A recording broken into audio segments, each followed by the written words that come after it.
Oi, tudo bom, irmãos da Revolução Final? Espero que sim, espero que esteja tudo bem cada um de vocês. Sejam bem-vindos em mais um vídeo, A Verdade Negada, deste humilde canal.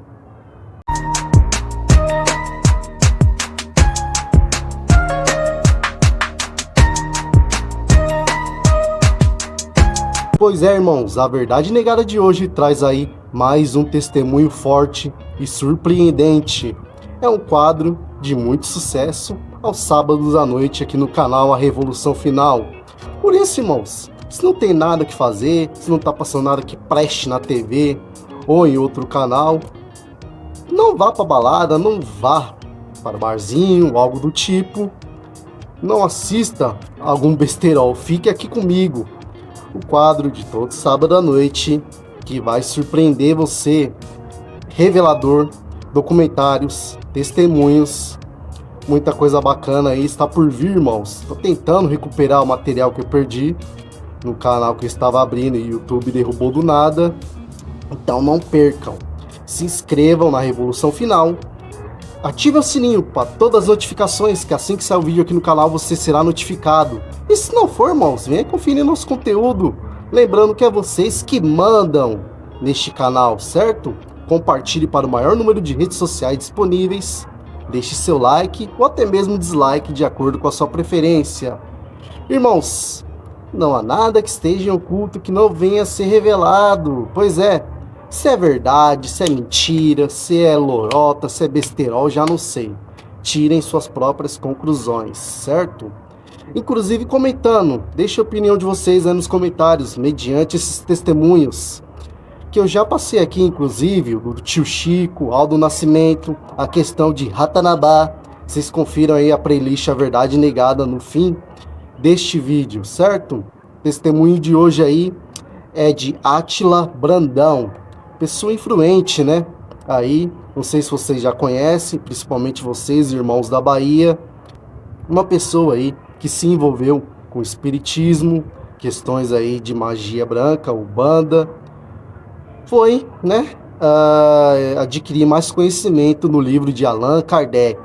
Um livro totalmente espírita. Que besteira, tá falando bosta aí, falando lorota. Livro de Allan Kardec, livro de São Cipriano, não tem nada a ver. Tá bom, se não tem nada a ver, comece a adquirir, né, conteúdo desses livros. Comece a ler eles, para você ver se não vai ter nada a ver mesmo. Irmãos, nossa batalha não é contra a carne, nossa batalha é espiritual, contra principados e potestades.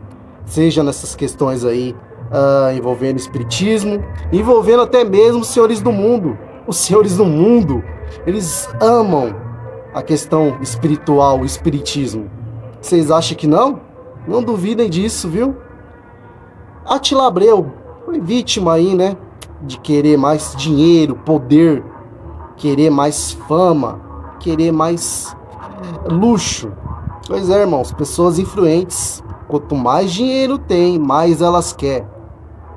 E acabam entrando para essas questões aí. Vocês vão ver no testemunho dele.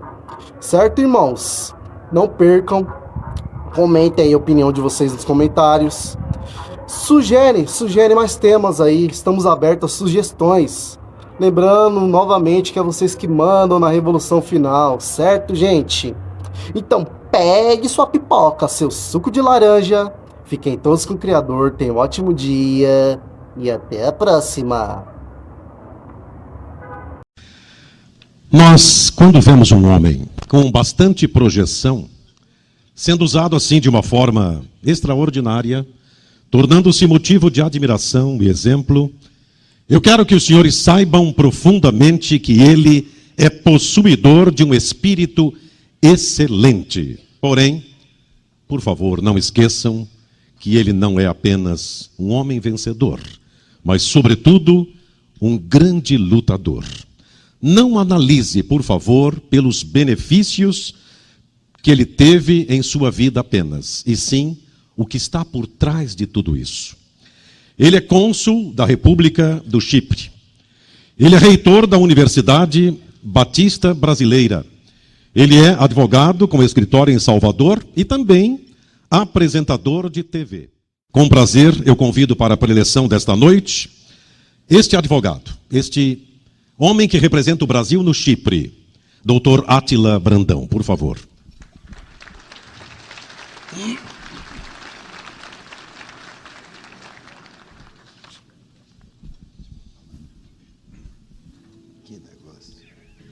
Boa noite, senhores. Boa noite, senhoras. Boa noite, juventude. É muito bom estar aqui com vocês, trazendo nesse sotaque baianês o abraço do útero do Brasil, que é a Bahia, e da única capital que tem o nome do Senhor, Salvador.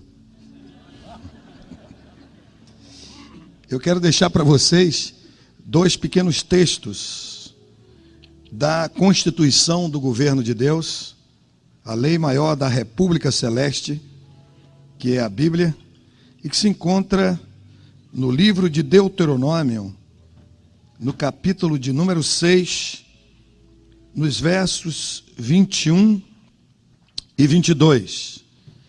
E também depois em Colossenses capítulo 1, 14. Diz assim: eu era escravo de Faraó no Egito, porém o Senhor com mão forte me tirou de lá e me transportou para o reino do Filho do seu amor, aonde recebi a remissão da minha vida pelo seu sangue. Eu era escravo do diabo. Eu nasci numa família, no lar muito tradicional, na Bahia. Meu avô era muito rico, e a família, uma família de nomeada. E desde a minha meninice, eu deparei-me no chalé onde nós morávamos, com uma sala muito grande, decorada com armários de jacarandá da Bahia, com portais de cristais da Boêmia, e ali dentro existiam muitos livros que meu avô havia trazido da Europa quando emigrou para o Brasil. E aquilo causou um impacto muito grande na minha vida desde a minha meninice. E eu gostava de sempre adentrar aquela sala. Ainda não sabia ler corretamente, mas gostava de compulsar aquelas obras. E fui criando no mais recôndito do meu ser o desejo de estudar, o desejo de conhecer, o desejo de me tornar um sábio. E de crescer, e de aparecer, não pela riqueza da família, não pelo nome, pela tradição da família, mas pelo conhecimento, pela sabedoria. E na minha meninice, não tem muito tempo assim, eu fui para o colégio militar, e dali do colégio militar, depois eu fui para a academia militar, e nos idos de 1967, fui declarado aspirante oficial. E como aspirante eu fiz vestibular para Direito na Universidade Federal da Bahia. Fui aprovado e comecei estudando Direito e trabalhando como soldado, onde cheguei até o posto de capitão. E dali eu renunciei àquele tempo todo que tinha passado na vida castrense e montei um escritório, uma banca de advogado, e coloquei 6 profissionais para trabalhar para mim. Eu era um sujeito muito vaidoso naquela época. E já como advogado, já com escritório conhecido, trabalhando para empresas multinacionais, representando muitas pessoas importantes na minha terra, eu comecei a mudar a minha cabeça. Eu agora alimentava o desejo de ficar milionário. E eu não tinha respeito pelas pessoas. Eu não considerava as pessoas como gente, mas considerava as pessoas como meros volumes. Não gostava de apertar a mão das pessoas. Se alguém era apresentado a mim, eu tinha que apertar a mão. Aí depois eu corria, lavava a mão com álcool, colocava perfume. Era assim. E tirei um rapaz muito educado, uma pessoa da High Society, tirei lá da penitenciária de Salvador, e coloquei como meu motorista, rapaz educadíssimo, né? E naquela época eu tinha um Mercedes-Benz, ele dirigia fardado. Quando nós chegávamos no Fórum Rui Barbosa, o Fórum da Nossa Terra, que eu, alto e bom som, sempre dizia, ali está o maior magazine do norte e nordeste do Brasil, onde se compra e se vende tudo. Era o meu conceito do fórum. Ali eu entrava e costumava fazer grandes negociatas.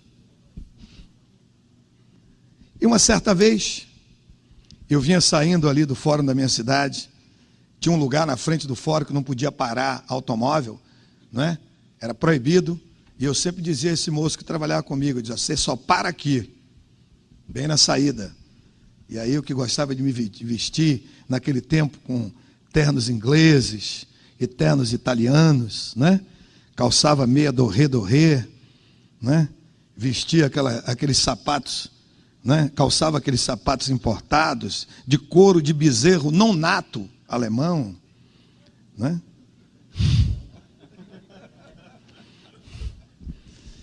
E eu ia saindo ali do fórum e vi que se aproximava em direção ao nosso automóvel uma pessoa que tinha sido meu companheiro de caserna.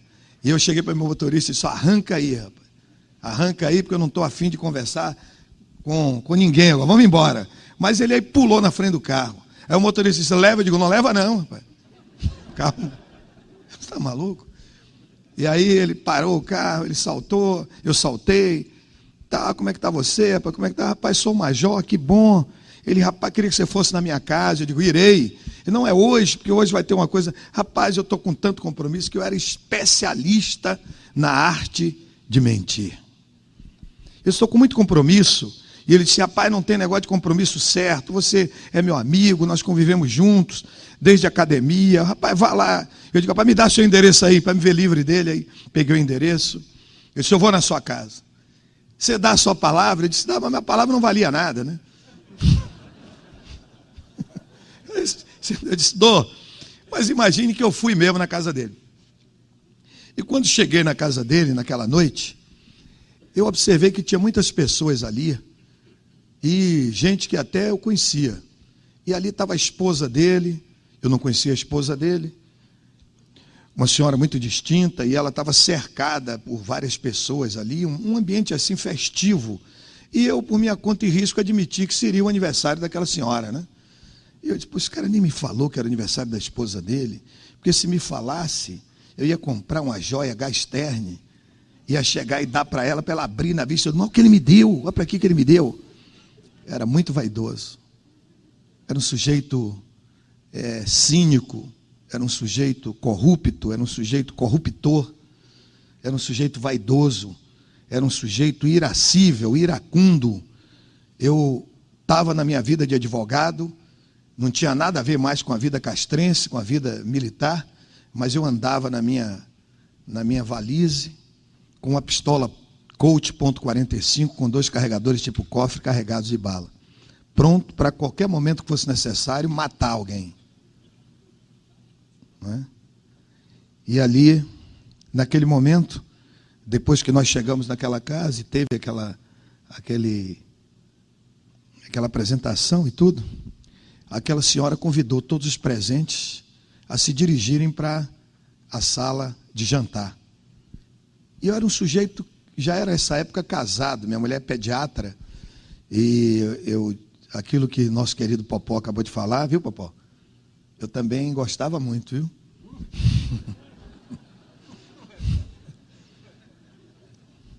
E aquela senhora me convidou para sentar do seu lado direito. Ela estava na cabeceira da mesa, me convidou para sentar do seu lado direito, lugar de autoridade. E pediu ao seu esposo, o major, que sentasse a 45 graus, assim, de mim. E eu aí olhei para ele do outro lado da mesa e comecei a sorrir. E senti que ele sorria de felicidade, porque ele, na cabeça dele, na certa, ele estava pensando que eu estava feliz, que eu estava ali, na ambiência do recesso do seu lar. Mas não é. Eu estava sorrindo porque eu disse, rapaz, você se livrou de boa, porque eu não sou mais militar. Porque senão, amanhã, eu ia espalhar em toda a caserna que em casa que mulher manda, até o galo canta fino. E depois que ele sentou, que as pessoas assentaram-se, mandou apagar as luzes, E ficou aquele ambiente penumbrado. Eu digo, meu Deus, eu não sabia que esse cara é maluco, vai ter aqui o quê?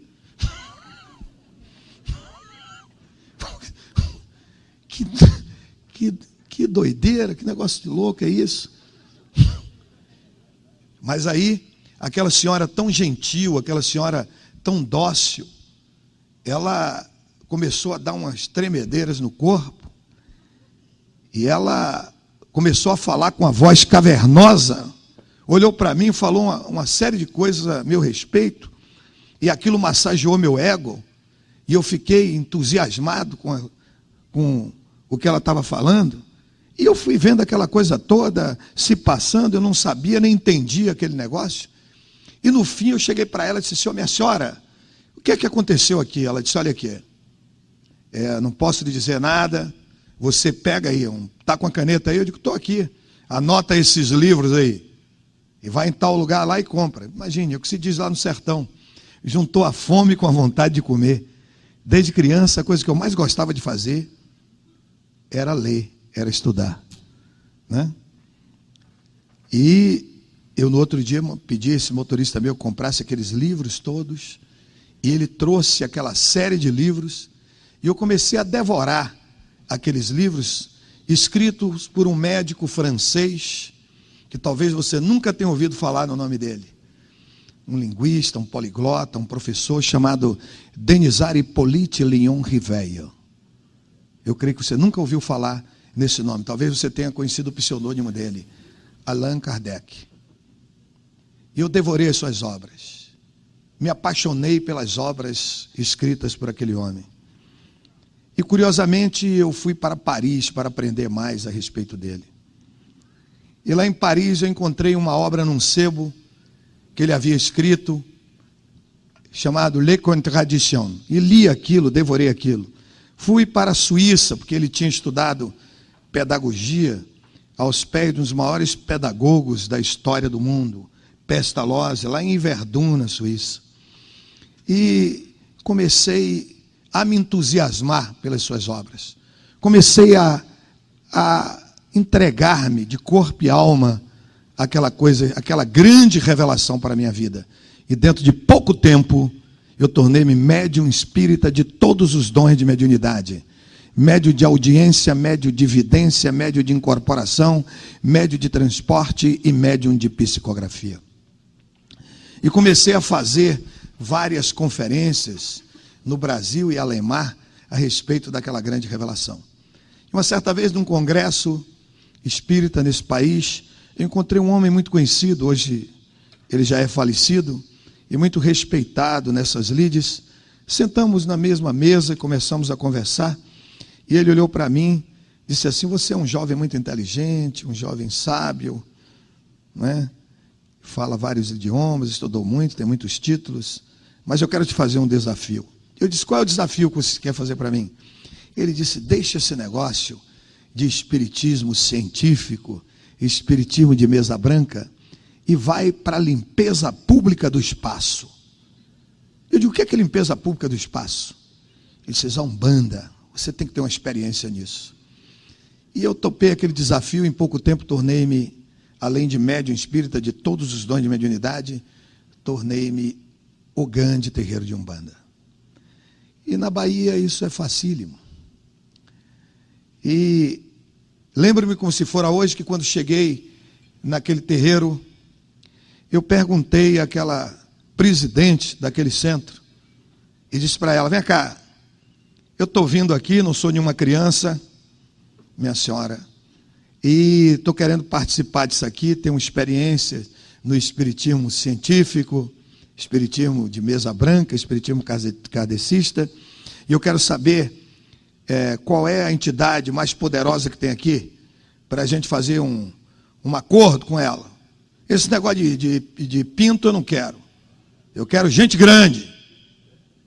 E ela falou lá um bocado de termo. Eu digo, minha senhora, não tem negócio de conversa não. Eu quero um negócio prático, que a senhora não tem um tempo a perder. A senhora me fala aí quem é a pessoa mais forte que tem aqui. Ela me disse, não adianta lhe dizer, porque você pode ficar com medo. Não tenho medo de nada, minha senhora. Pode falar. Ela me disse, olha, Tem vários nomes.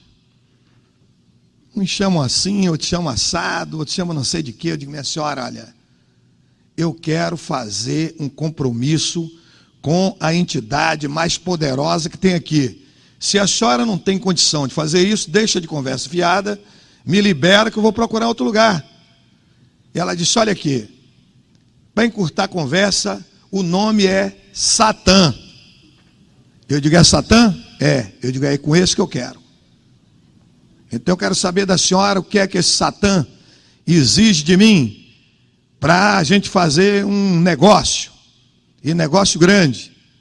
Ela disse, olha aqui, você vai ter que, no dia 1º de maio, meia-noite, ir embaixo de um pé de gameleira branca e dar seu sangue para ele e fazer um pacto com ele. Eu digo, é isso que o povo diz de vender a alma? Ela disse, é isso mesmo. Eu digo, está fechado. Agora eu quero saber o que é que vem de lá para cá. Porque negócio é mão e contramão. Tem que ser bom para mim, tem que ser bom para ele. Ele quer ficar com o meu, fica. Agora o que é que vai vir de lá para cá? O que é que o senhor quer? Eu digo, poder, glória e grana. Está fechado? Está fechado. Fechamos, marcamos o negócio. E fomos lá, no dia, e fizemos aquele pacto. Ah, que negócio fantástico na minha vida.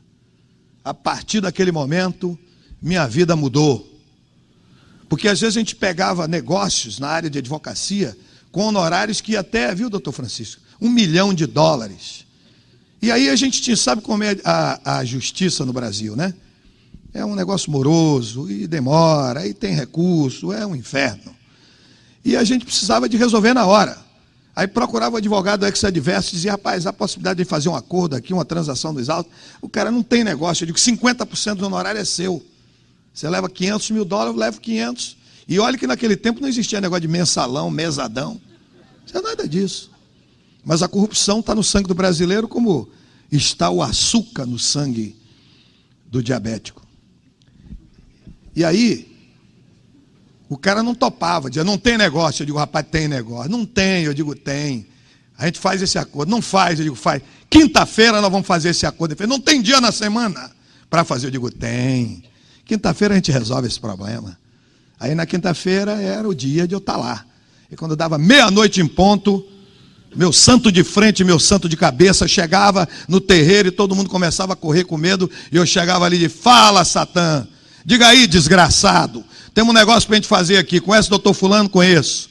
Eu quero que você mata ele em 24 horas. E pode pedir o que você quer, se for matar. E no outro dia eu tinha um prazer de ler o jornal de maior circulação e ver. Advogado fulano de tal, saindo de casa com sua esposa, seus filhos, uma caçamba desgovernada bateu e matou todo mundo. Eu disse, Satã, o negócio funciona.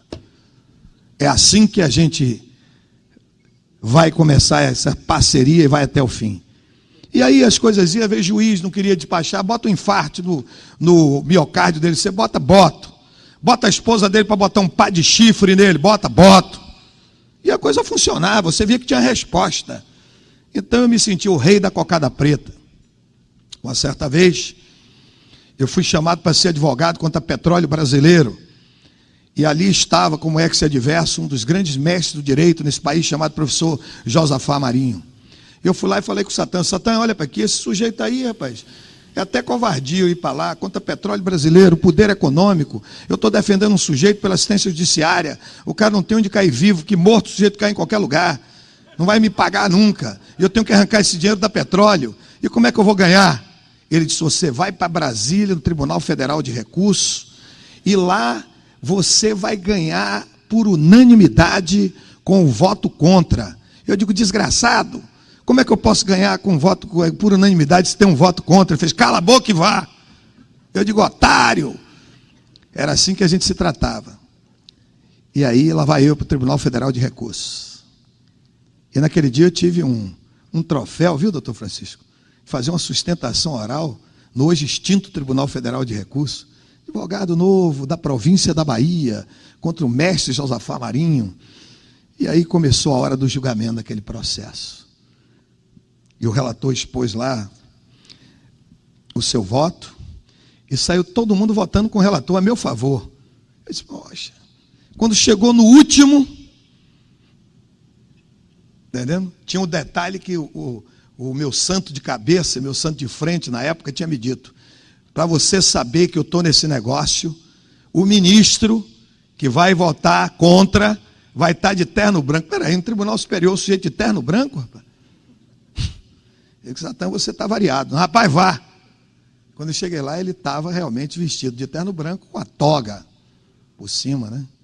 E ele pediu que trouxesse o processo, e abriu assim o processo e disse assim: a aposta na inicial deste processo, a chancela do advogado da Petróleo Brasileiro, doutor Peçanha Martins, hoje ele é ministro do Tribunal Superior de Justiça. Meu filho, razão porque me julga impedido de votar. Eu ganhei a unanimidade, o voto contra não, o cara está impedido, né? E assim era a minha vida. E eu cheguei para minha esposa uma certa vez, já tinha filho, tinha várias amantes, uma para cada dia da semana, dava carro, dava apartamento, dava joia, dava tudo. E aí quando chega um dia, eu cheguei naquele terreiro ali, e quando deu meia-noite, eu vi uma voz assim. Eu conhecia todas as expressões vocais de todos os chamados orixás, pretos velhos, todo tipo de coisa. Você vê um sujeito analfabruto, não sabe nem ler nem escrever, fala nagô, fala bantu, fala iorubá. Imagine uma pessoa de nível superior ali dentro. Eu conhecia todas as expressões vocais, todos os tipos de toque, todas as 7 linhas da alma, eu conhecia tudo. Todos os tipos de vozes que você ouvisse ali, eu era médio também audiente. E naquela noite eu ouvi uma voz que dizia: aí não é o meu lugar. E para vocês terem uma ideia, a essa altura da minha vida, eu era médio espírita de todos os dons de mediunidade, era o Gandhi terreiro de Umbanda, era do Seixonoe, era do Hare Krishna, era meditador transcendental, era mestre de maçonaria, era mestre de Rosa Cruz, era do Grande Círculo Branco, era yogi, era zen budista, era budista, vice-campeão baiano de karatê, mestre de capoeira de Angola, era do Grande Círculo Branco. E eu ouvi aquela voz ali dizendo: aí não é meu lugar. E como nós tínhamos feito um acordo entre as pessoas que frequentavam aqueles terreiros, que era autoridade ali como nós, de que nós íamos fazer qualquer negócio que as entidades mandassem, mas nós não queríamos aceitar nenhuma imposição que tivesse de trabalhar com gente pobre. Porque gente pobre dá problema. Chega de onde você é para pedir dinheiro, é para contar miséria. Era o primeiro problema, a primeira coisa: só entra aqui gente rico. E segundo, só entra doutor. E ali estava um diretor financeiro de uma das maiores construtoras desse país, e nós tínhamos feito um acordo para roubar dinheiro da construtora e construir o terreiro. Construir um negócio bonito, rapaz, todo de mármore, era uma coisa linda. E demos o golpe lá e botamos tudo bonitinho, né? E nessa noite ele estava junto de mim, e eu disse: doutor, eu acabei de ouvir uma voz aqui que disse: aí não é o meu lugar. Ele: rapaz, já está meia-noite já, nós vamos embora daqui a pouco. São 75 quilômetros para a gente chegar em Salvador, rapaz. Vamos continuar nosso trabalho. Eu digo: rapaz, eu nunca ouvi uma voz igual a isso, não. Não viu como? Aqui a gente ouve todo tipo de voz. Eu digo: rapaz, uma voz melíflua. Aqui, as vozes que falam aqui para a gente é Odaldes. Você não pode vestir roupa de tal cor hoje. Você não pode ir nos 15 anos de sua afilhada. Você não pode ir no casamento de fulano. Você não pode ir para tal lugar. É assim que a gente vive aqui. Ouvir uma voz diferente, uma voz amorosa, uma voz melíflua, uma voz doce, dizendo: aí não é o meu lugar. Ele fez: rapaz, cala a boca, vamos continuar nosso trabalho, vamos cair fora daqui. E daqui a pouco, uns 10 minutos depois, eu ouvi a mesma voz que dizia assim: eu sou o Senhor, aí não é o meu lugar. Eu disse a ele: olha aqui, eu nunca mais vou voltar aqui. Ele fez: rapaz, que é isso? Não volto mais aqui, eu vou embora. E aí fui lá, peguei o meu veículo, um Mercedes-Benz, e saí em alta velocidade, né, em direção a Salvador, 75 quilômetros. E eu me lembro como se fora hoje, que naquele momento que eu entrei naquele carro, eu senti que alguém entrou e sentou-se no banco do carona. Mas o que havia de estranho era o seguinte: eu era médium vidente, eu via no mundo do espírito. E eu olhava para o lado e não conseguia ver nada, mas sentia aquela sensação de alguém, de uma pessoa sentada do meu lado. E eu comecei a dirigir em alta velocidade, naquela estrada, de madrugada, e dentro de poucos instantes apoderou-se um desejo de me autodestruir.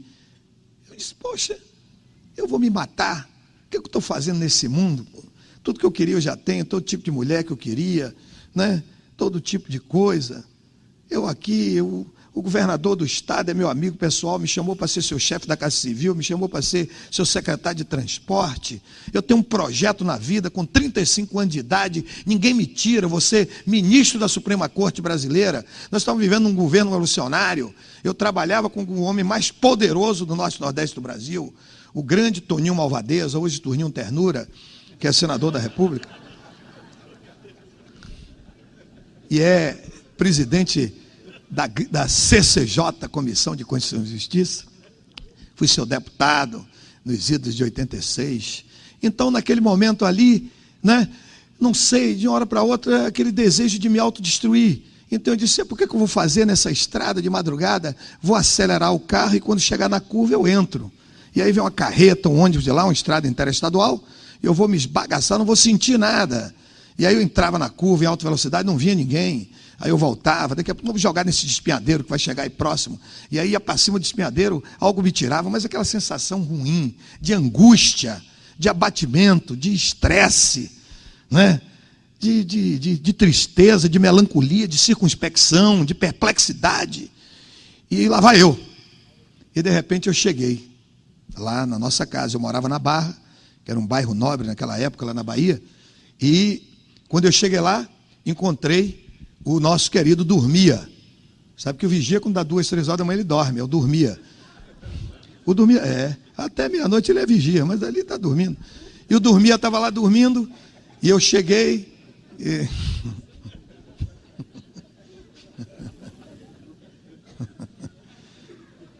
Parei o carro assim, e saí assim de mansinho, e senti que aquela pessoa, aquele corpo que estava ali do meu lado, estava me acompanhando, mas não conseguia ver.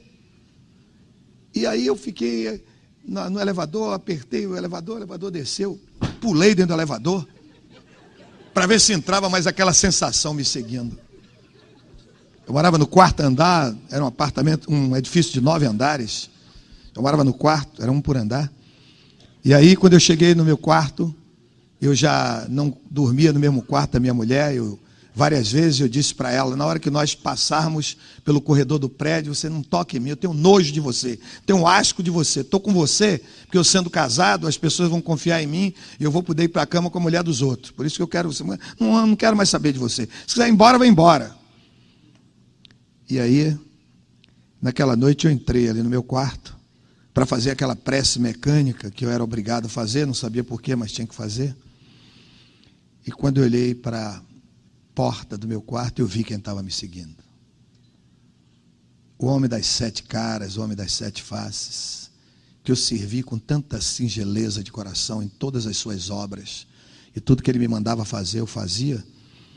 Ali estava ele na minha porta me dizendo o seguinte: se você deixar qualquer uma das minhas obras que eu mandei você fazer, eu vou te matar, vou destruir sua mulher e vou matar sua filha. Eu só tinha uma filha, a minha filha mais velha, Andréa, que hoje é advogada e defensora pública do Tribunal de Justiça do Distrito Federal, e que recentemente saiu no Correio Brasiliense, uma reportagem de capa, a fotografia dela cercada de pessoas pobres, doutora Andréa Brandão, a mãe dos pobres, e me fez chorar muito. E a minha filha mais velha, e ele disse: eu vou destruir sua mulher e vou matar sua filha. Eu digo: Satã, vai fazer um acordo? Ele: que tipo de acordo? Eu digo: mate minha mulher e minha filha, que está aí no outro quarto, e me deixe em paz, rapaz, não quero mais ver esse negócio. Ele: vou te matar. Naquele momento eu descobri uma coisa: eu estava preparado para matar, mas não estava preparado para morrer. E por que eu quis me autodestruir? Porque ele estava do meu lado ali, e eu não pude vê-lo naquela madrugada. E eu entrei em pânico. Comecei a urrar, né? Você sabe que homem com medo, em pânico, ele não raciocina. E eu me lembro quando era menino no sertão, na fazenda do meu avô paterno, Coronel Sebastião, que não tem nada a ver com meu avô materno, esse sujeito rico que eu estava falando. Eu fui visitar uma vaca que tinha dado uma cria e a vaca se apaixonou por mim e resolveu me abraçar, eu acho. E eu saí numa velocidade tremenda gritando e pulei uma cerca de 7 fios de arame. E ali naquela noite eu entrei em pânico, estava sentado à beira da cama e caí no chão esparramado, gritando, urrando, e ele dizendo: vou te matar, vou te acabar, vou te destruir. Comecei a urrar e caí no chão. E quando caí no chão, estava ali em pânico, não raciocinava nada, eu senti aqui no meu ombro direito, o braço do tabernáculo, alguém apertando meu ombro e dizendo: diga Jesus. Meu Deus do céu. Você chegar para um sujeito espírita, não é espírita da ralé que está iniciando o espiritismo, não, espírito de auto-espiritismo, dizer diga Jesus. Eu sabia que Jesus era um médium de Nazaré que recebeu por incorporação um Cristo planetário, um avatar, um espírito angélico, e um dia eu seria também um avatar, um Cristo. Eu ia morrer, e depois eu ia reencarnar, era a lei do karma. E eu ia e voltava, e tchá. Um dia chegava a ser um Cristo. Então eu vou chamar Jesus. Por outro lado, não tinha como eu chamar Jesus, porque meus avós maternos eram judeus. E judeu não crê em Yeshua. Como é que eu ia chamar Jesus? E segundo, isso não alterava nada, mas eu estava em pânico. Se dissesse assim, chama custódio, eu gritava: custódio! Alguém disse, chama Jesus, e eu gritei: Jesus! E Satã saiu da porta do meu quarto, foi para a cozinha da minha casa, do meu apartamento, e começou a arrebentar tudo. Abria a geladeira assim, atiçava, virou geladeira, quebrou o fogão, saía voando as pratarias, quadro voando da parede, um inferno total. E aí eu voltei a raciocinar. Eu digo: poxa, eu chamo o nome de um sujeito, mano, e esse desgraçado que é tão poderoso foge, vai para a cozinha. Eu sou inimigo do cara do terceiro andar. Se eu começar a chamar o nome desse tal de Jesus aí, ele vai matar o cara dormindo na cama. Comecei a gritar: Jesus! Aí aquela voz atrás de mim dizia: diga assim, Jesus, tenha misericórdia de mim. Eu aí: Jesus, tenha misericórdia de mim. E aí fez-se um silêncio absoluto naquela madrugada. E eu fiquei impactado de que espírito angélico, que avatar de síntese, que Cristo planetário é esse? Espírito de luz que veio em meu socorro num momento de tanta angústia, de tanto abatimento, de tanta perplexidade, de tanto medo no confronto com a morte iminente.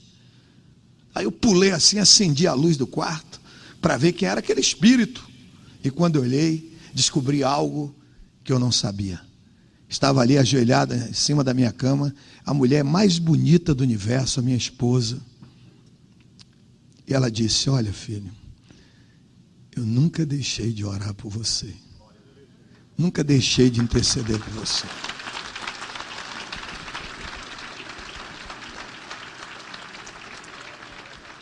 Eu te amo. E naquela noite ela me falou, não da história de Jesus, mas me falou do Jesus da história. Ela não me falou na palavra de Deus, mas ela me falou no Deus da palavra.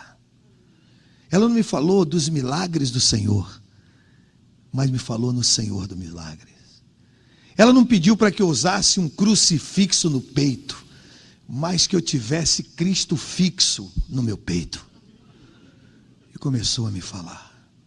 E eu que já tinha passado por tudo quanto é religião, naquela madrugada eu descobri algo que é uma verdade axiomática.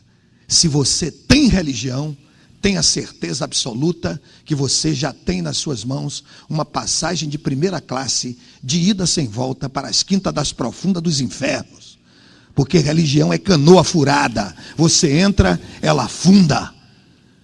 Mas se você tem Jesus, você tem a garantia de um dia, quando você partir dessa vida, adentrar Jerusalém Celeste pelos portais de pérola. Porque só Ele...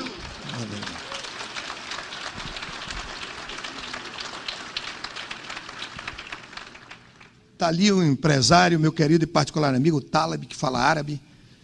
Ele sabe que o sujeito que segue a Muhammad e lê o Alcorão é obrigado, pelo menos uma vez na sua vida, peregrinar até Meca e conhecer a Caaba, onde estão sepultados os restos mortais de Muhammad ou Maomé. Outros que tiveram o privilégio, como nós tivemos, irmão Custódio, de ir nos cantões da China e passaram ali para visitar a sepultura de Kong Funtze, um dos maiores mandarins da história, e milhares de milhões de pessoas o adoram como um Messias. Confúcio, ali está a sepultura dele. Outros que já tiveram o privilégio de ir a Paris e visitar o cemitério onde foi sepultado aquele médico que morreu de ataque cardíaco, Denisard Hippolyte, Leon Rivet ou Allan Kardec. Eu gostaria de poder hoje confrontar-me com ele, de ele poder estar vivo aqui, para eu chegar para ele e dizer: Monsieur Dr. Kardec, Jésus, il est le maître de ma vie.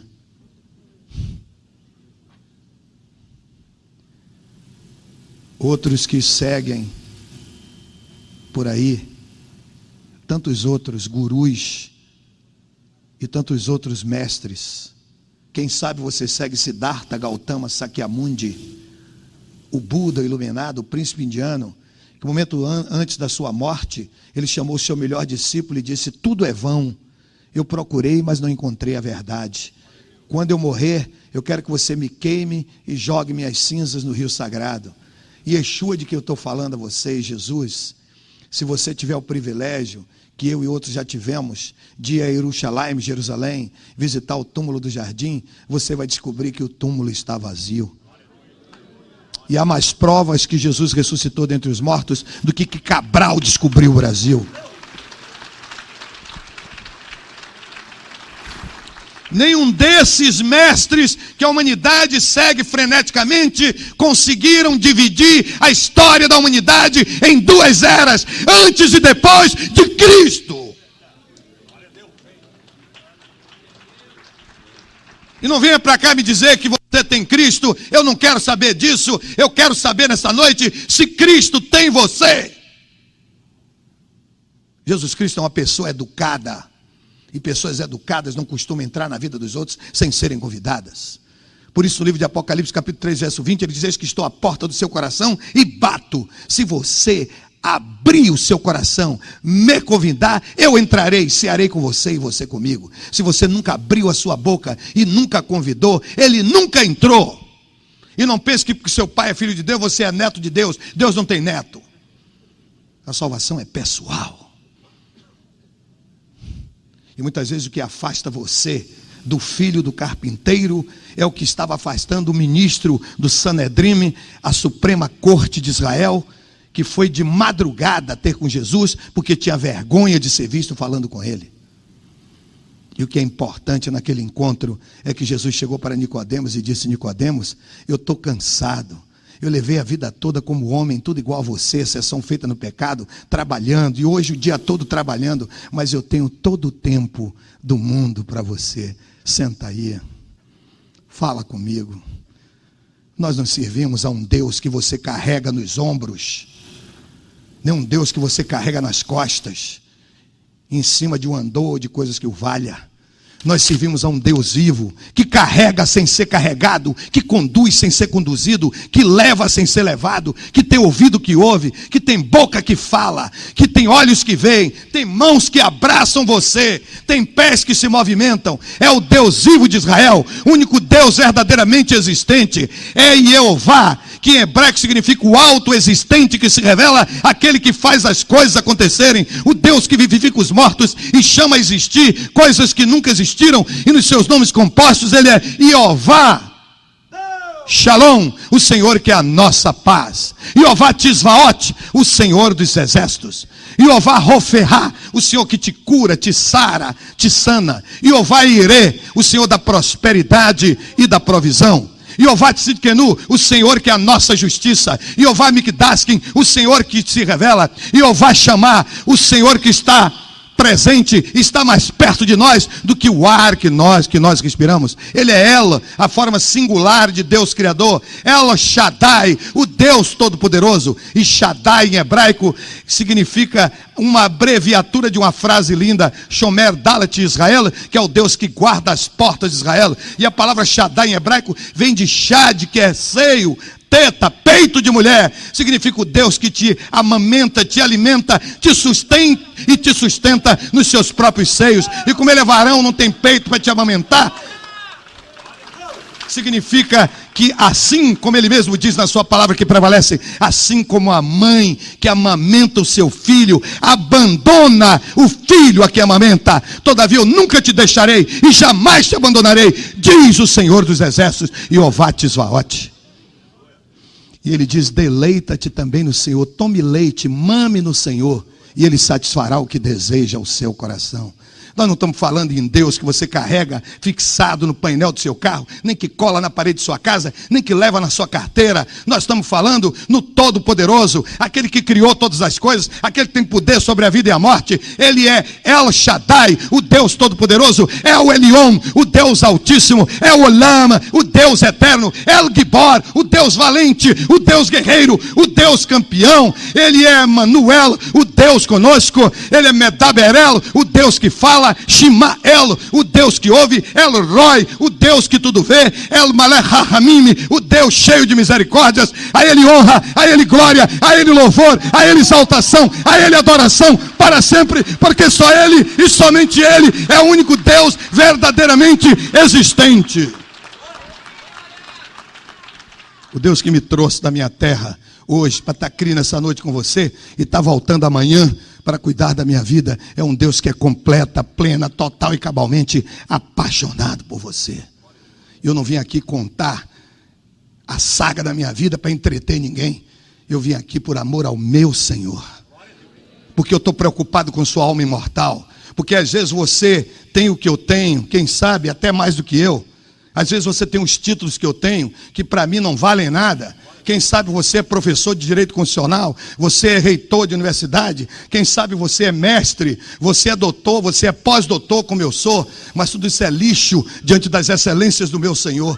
E o que é importante é que eu estou aqui nesta noite para dizer a você que você muitas vezes pode estar cheio de anel e cheio de título, mas você tem um buraco dentro de você, um vazio que você procura encher com a bebida, procura encher com a cocaína, procura encher com a prostituição, com sexo ilícito, porque não pode preencher, porque o buraco, o vazio que está dentro de você é do tamanho de Jesus. E a pessoa que não tem Jesus é alguém cheio de vazio. É como um bêbado montado a cavalo. Pende para um lado, para outro, para frente, para trás. Não tem norte, não tem direção, não tem segurança, não tem estabilidade, não tem nada. Você pode ser muito culto e muito sábio, mas você não sabe da onde veio, o que está fazendo aqui e para onde vai. E se você fechar os olhos nesta madrugada, você vai para onde? Está pensando que vai morrer e depois vai reencarnar? E vai morrer e vai reencarnar? A palavra que prevalece em Jó, capítulo 7, verso 9 e 10, diz assim: como a nuvem se desfaz e passa, aqueles que já morreram nunca mais tornarão a nascer. E se existe nessa noite, memorável e inesquecível, alguma pessoa que deseje preencher o seu vazio, que deseje um confronto com o Senhor da história, Jesus de Nazaré, Yeshua HaMashiach Menat Zeret. Eu quero que você saiba que quando Jesus se confronta, cruza com a morte vira vida. Quando ele cruza com a fome, ela vira saciedade. Quando ele cruza com a doença, ela vira saúde. Quando ele cruza com a derrota, ela vira vitória. Quem sabe você é uma pessoa depressiva, porque o diabo está dizendo a você que você é um derrotado, você é um empresário falido, seu negócio não dá certo, você é um azarão, você não vai para lugar nenhum, você não tem sorte. Quem sabe estão dizendo a você que você tem que tomar banho de sal grosso. Quem sabe estão dizendo a você que você tem que tomar banho de cortiça, porque você está muito pesado, para você ficar leve. Eu quero que você saiba que o diabo é um mentiroso, é um pai da mentira, é um desgraçado, é um chifrudo, é um derrotado e é um travesti. A Bíblia diz que ele se traveste em anjo de luz. E eu quero que vocês saibam uma coisa mais importante. Quando ele disser que você é um derrotado, ele está mentindo. Porque antes de você ser, antes de você nascer, quando sua mãe e seu papai tiveram relação sexual, e seu pai teve prazer, ele jogou no ventre de sua mãe mais de 6 milhões de espermatozoides. E naquele momento começou uma carreira tremenda para ver quem chegava na frente e encontrava o óvulo que estava no terço médio da trompa dela, para ali fecundá-la. E depois aquele óvulo descer, nidar no útero e dar origem a você. E foi você que ganhou a corrida. Milhares de milhões morreram para você nascer. Por isso todas as pessoas que estão vivas são vencedoras.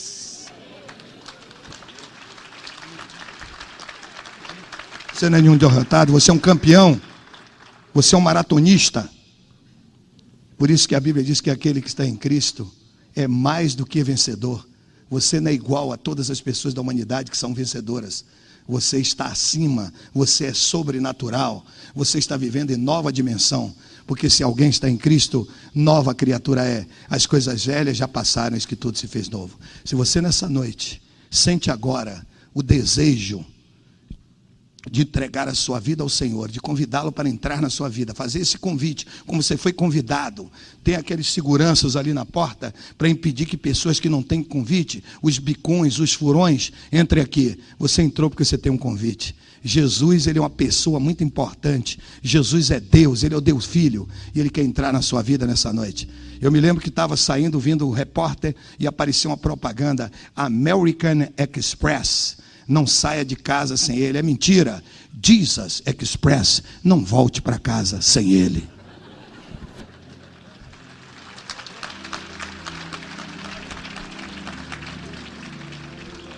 Se você sente esse desejo, eu quero que você saia daqui nessa noite declarando o seu amor por ele.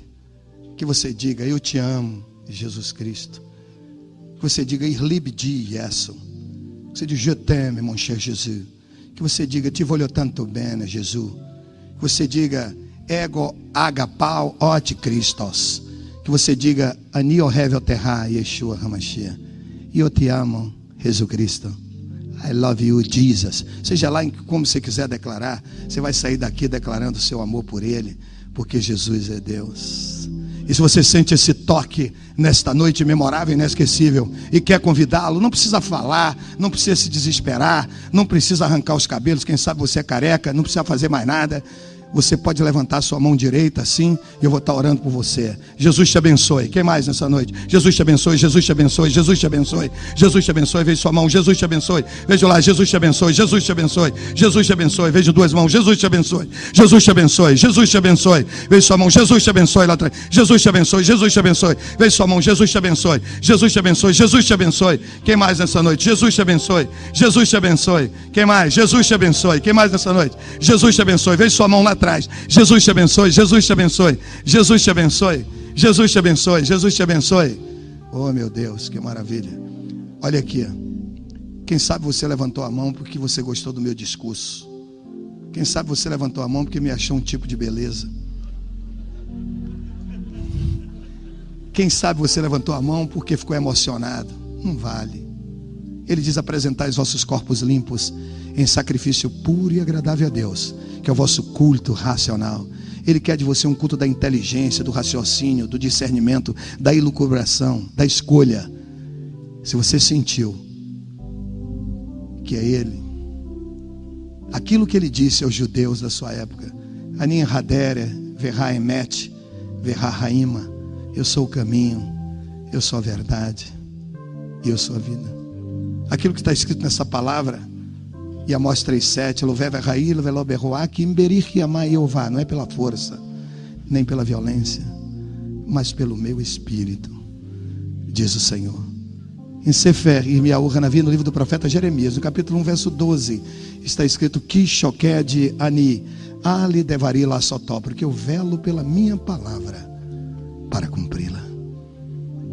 Se você fez esse sinal porque você sentiu, ele diz assim: todo aquele que me recebe, este virá a mim, E eu gostaria que você viesse aqui à frente, irmão Custódio e eu.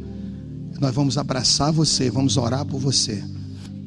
We're gonna pray for you tonight. É um dia de festa. É um dia maravilhoso. Você pode vir, irmão Custódio, o Rangel Pires vai estar aqui. Sei que mesmo que você não tenha levantado a mão, mas você sente esse desejo. Vem aqui agora. Venha, come for Jesus right now. Venha para Jesus Cristo, ahorita mesmo. Viens per Jésus, lá é métrica de voto que via. Vem agora, como você está, pode sair do seu lugar. Esse é o momento, pode vir, traga a sua pessoa, ao seu companheiro, mesmo que você não conheça a pessoa, venha, traga do seu lado, venha, me leve lá, eu quero ir nessa noite, eu não vou sair daqui sem ele. Se tiveres tempo, olhe para os lírios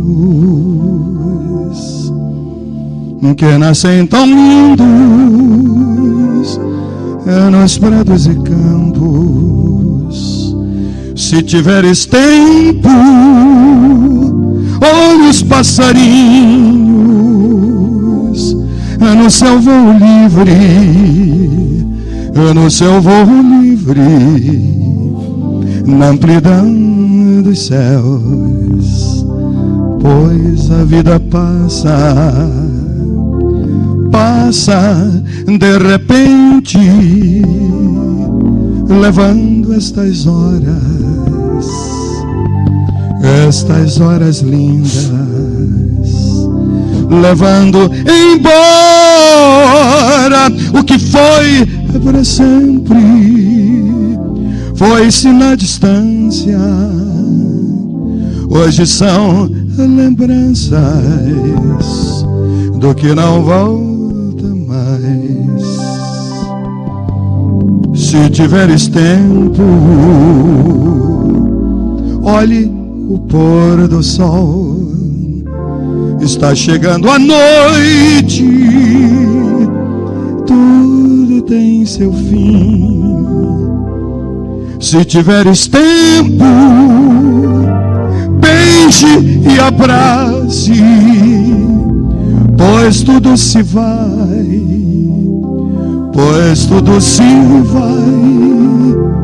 e não volta mais, pois a vida passa de repente, levando estas horas lindas, levando embora o que foi para sempre, foi-se na distância, hoje são lembranças do que não volta mais. Se tiveres tempo, olhe para a cruz, há tempo de espera, o meu Senhor Jesus. Pode ser que o tempo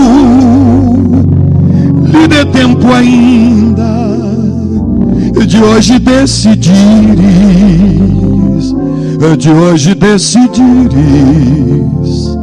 a seguir Jesus, pois a vida passa